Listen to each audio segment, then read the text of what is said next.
come to order.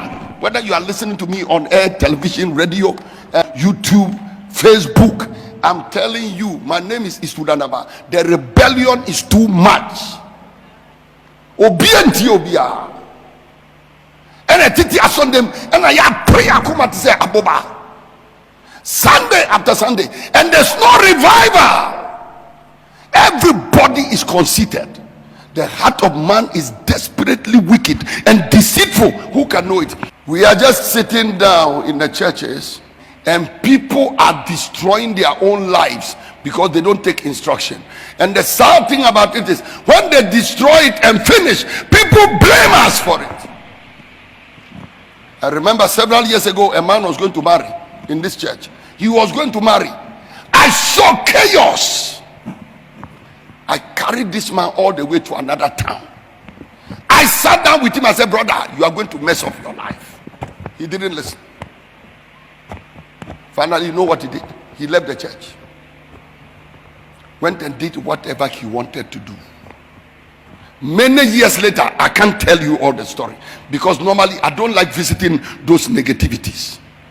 But I came to tell somebody that the church is not a center of tourism. The church is a place for spiritual instruction, and you've got Ezras and you've got men of God that stand behind the pulpit, and one of their assignment is to order your life. And you better get some bit of humility in your spirit and in your heart and start listening before you crash.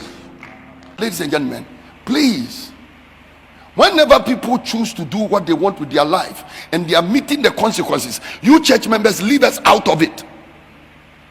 I have seen it in this church. When the people now start meeting the consequences of their actions, then the people are not telling me, Daddy, you people have to show love. You have to show love. We are not saying we are not showing love, but we show the love from afar.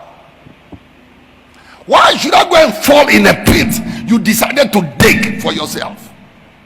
Especially when you were digging the pit and I was warning you, and out of your own volition you refused to listen. Samuel saw. Restoration is to bring people back to order. And I'm not talking about desert pastures. I'm not talking about just KIA. I'm not talking about just EAM. I'm talking about Fountain Gate Chapel also. I'm talking about the body of Christ also. I'm talking about the fact that the pastors who are called by God, he said, I will give them shepherds after my own heart, who will teach them with knowledge and understanding. The pastors are getting tired.